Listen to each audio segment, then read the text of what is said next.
బిస్మిల్లాహిర్రహ్మానిర్రహీం. అల్హమ్దులిల్లాహి రబ్బిల్ ఆలమీన్.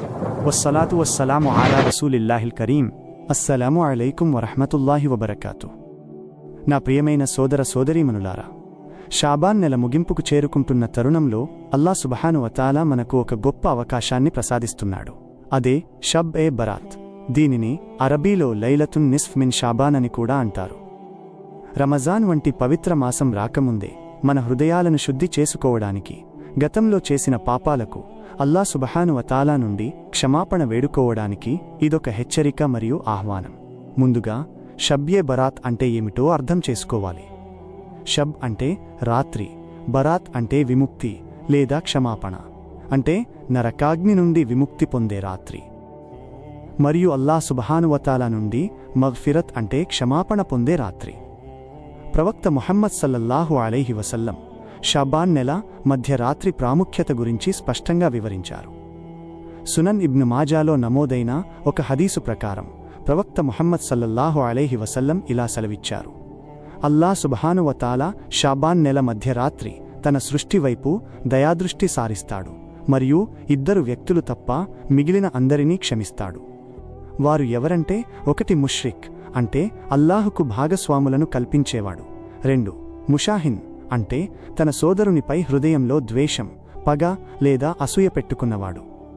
దీనిని బట్టి మనకు అర్థమయ్యే విషయమేమిటంటే, ఈ రాత్రి అల్లాహ్ సుబ్హానహు వ తఆలా యొక్క రెహ్మత్ అంటే కరుణా ద్వారాలు తెరిచి ఉంటాయి. కానీ ఎవరి హృదయంలో అయితే షిర్క్ మరియు పగ ఉంటాయో వారికి ఆ క్షమాపణ లభించదు.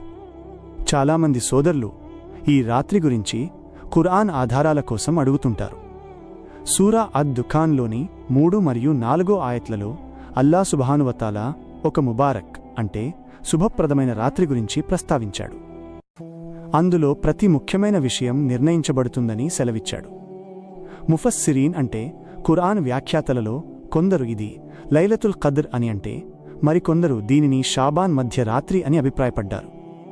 ఇక్కడ మనం గ్రహించాల్సిందేమిటంటే, విభిన్న అభిప్రాయాలు ఉన్నప్పటికీ ఈ రాత్రికి ఆధ్యాత్మిక విలువ ఉంది. కాబట్టి దీనిని వివాదాలకు వేదికగా మార్చకుండా ఇబాదత్ అంటే ఆరాధనలకు వేదికగా మార్చుకోవాలి. ఈ రాత్రి మనం చేయవలసిన పనులు ఏమిటి? ప్రధానంగా తౌబా అంటే పశ్చాత్తాపం చెందడం. అస్తగ్ఫిరుల్లాహ వ అతూబు ఇలైహి అని పఠిస్తూ అల్లాహ్ సుబ్హానహు వ తఆలాను మన తప్పులకు క్షమించమని వేడుకోవాలి.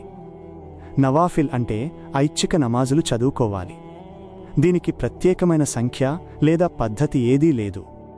మీ శక్తి కొలది 2 లేదా 4 రకాత్ల చొప్పున చదువుకోవచ్చు. ఖురాన్ తిలావత్ అంటే పఠనం చెయ్యాలి. దువా అంటే ప్రార్థనలో నిమగ్నమవ్వాలి. ముఖ్యంగా మీ తల్లిదండ్రులు, కుటుంబం మరియు ఉమ్మతే ముస్లిం కోసం దువా చేయాలి. వీటన్నిటికంటే ముఖ్యమైనది తజ్కియా ఏ నఫ్స్ అంటే మనసును నిర్మలం చేసుకోవడం. ఎవరితోనైనా గొడవలు ఉంటే వారిని క్షమించాలి. హృదయం నుండి ఈర్ష్యను తొలగించాలి. హృదయం శుద్ధీకరణ లేకుండా చేసే సుదీర్ఘ నమాజులు అల్లాహ్ సుబ్హానహు వ తఆలా వద్ద స్వీకరించబడవు. అదే సమయంలో బిదత్ అంటే ఇస్లాంలో లేని కొత్త ఆచారాల పట్ల జాగ్రత్తగా ఉండాలి. టపాసులు కాల్చడం, పెద్ద ఎత్తున వేడుకలు చేయడం, కేవలం ఈ రాత్రే విధిగా నమాజులు చేయాలని నమ్మడం, సమాధుల వద్ద వెళ్లి అక్కడ ఉన్నవారు పాపాలు క్షమిస్తారని భావించడం, ఇవన్నీ ఇస్లాంకు విరుద్ధం.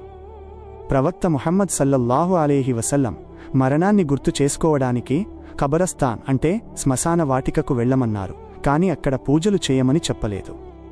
కాబట్టి మన ఆరాధనలు సున్నత్ పద్ధతిలో సాదాసీదాగా మరియు హృదయపూర్వకంగా ఉండాలి.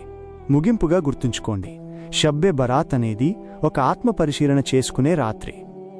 రమజాన్ మాసమనే గొప్ప ఫలాలను అందుకోవడానికి ఇది సిద్ధపాట వంటిది. అల్లాహ్ సుబ్హానహు వ తఆలా మనందరి పాపాలను క్షమించి మన హృదయాలను శుద్ధి చేసి మనల్ని ఈమాన్ అంటే విశ్వాసంతో రమజాన్ మాసానికి చేరువ చేయుగాక. ఆమీన్ యా రబ్బల్ ఆలమీన్.